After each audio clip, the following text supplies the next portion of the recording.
everyone, and welcome back to the Blind Horse Project Patreon.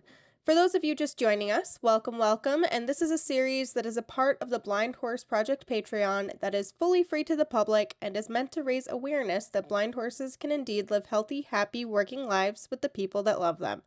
And not only can they, but many do. The Blind Horse Owner Series is a podcast series meant to bring blind horse owners out of the shadows and let their stories and their voices be heard. Because so much of the general equestrian public do not know that there are many blind horse owners that successfully ride, compete, and thrive with their horses. The vast majority of these horses are put down before they get a chance to adjust and be rehabilitated. Many rescues I have talked to have admitted that when a blind horse comes in, they just euthanize them without question. Because of this, there is a large need for my fellow blind horse owners and I to come out of the woodwork and make some noise. This week's episode brings us to Bryan, Texas, to talk with Natalie about her Azteca mare, Lilly. Their journey will both inspire and amaze you. Enjoy! Hi everyone, my name is Natalie Joseph and I live in Bryan, Texas with my Azteca mare, Lilly. I bought her 2 years ago, fully aware that she already had one blind eye. I didn't see it as a problem at all, since she still rode and trained, just like a normal horse.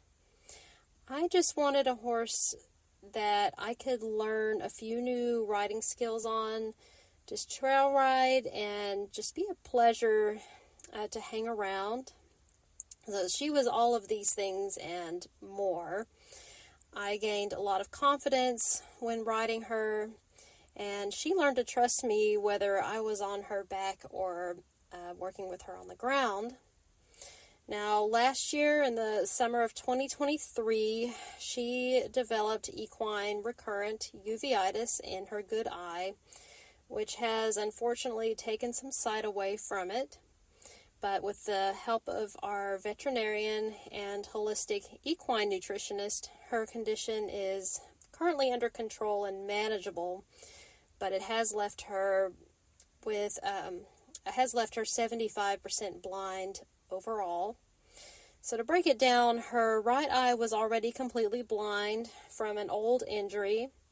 Now her left eye has only about 25% vision left in it, so mainly peripheral is what she can see.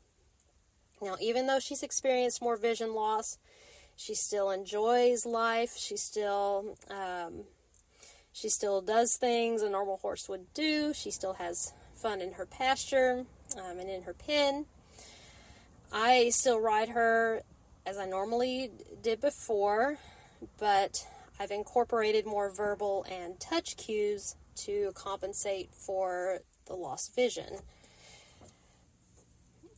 I also made some adjustments to her living quarters. She now has a corral with metal panels with her run-in shed. The larger part of her paddock is electric fencing. Now, some horses do fine with it, but she did continue to stick her nose and head through it. So I needed to contain her in an area that was safe and more comfortable without the fear of her running into the hot wire. So she's learned to navigate in her corral just by using her ears to listen. She smells with her nose and she feels with her whiskers.